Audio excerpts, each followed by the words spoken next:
La lutte contre le gaspillage alimentaire s'apprend dès la cantine.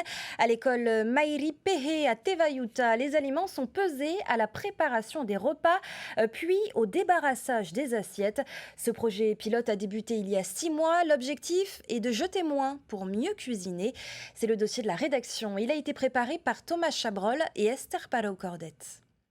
La pesée des plats, une nouvelle habitude bien rodée pour ces cantinières.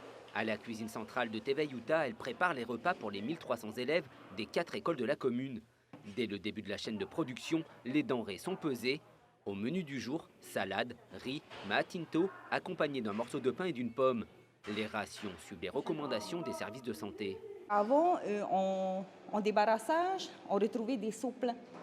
C'était peut-être parce que les enfants n'avaient pas apprécié. Ça dépend de plusieurs facteurs en fait.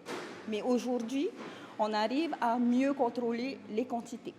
Cette méthode de travail a permis de réduire les quantités. Pour le riz, par exemple, 50 kilos suffisent contre 60 auparavant.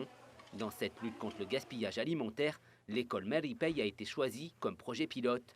300 élèves de maternelle et primaire mangent à la cantine 3 fois par semaine. Éviter le gaspillage, ça s'apprend. Le personnel a été formé pour encadrer les enfants. Ici, les assiettes ne sont pas surchargées. Les enfants sont resservis selon leur appétit. Il y a des grands enfants, ils viennent, ils ne mangent pas trop la salade. Je leur dis de se mettre aux côtés pour manger la salade, juste un petit peu, et puis je leur resserre. La baisse des quantités dès l'achat des denrées permet aussi de faire des économies dans le budget de la restauration scolaire. La commune peut ainsi se fournir dans les circuits courts. C'est le projet de la commune aujourd'hui, c'est de fournir beaucoup plus de produits locaux dans l'assiette de nos enfants.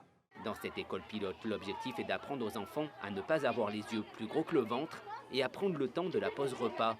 Selon les âges et les appétits, les assiettes se vident plus facilement.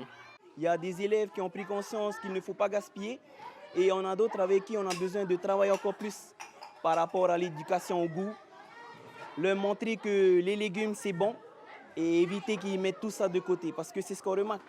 C'est vraiment selon le menu où dès qu'ils voient qu'il y a un peu trop de légumes, on voit que les enfants mettent de côté. Après le service, les restes alimentaires sont aussi pesés. En moyenne, le volume est inférieur à 20 kg. Aujourd'hui, 18 kg d'aliments sont récupérés. Ils seront en partie donnés pour nourrir les cochons des agriculteurs de la commune. Ce projet de lutte contre le gaspillage sera étendu à l'ensemble des écoles de Tevayuta à la rentrée.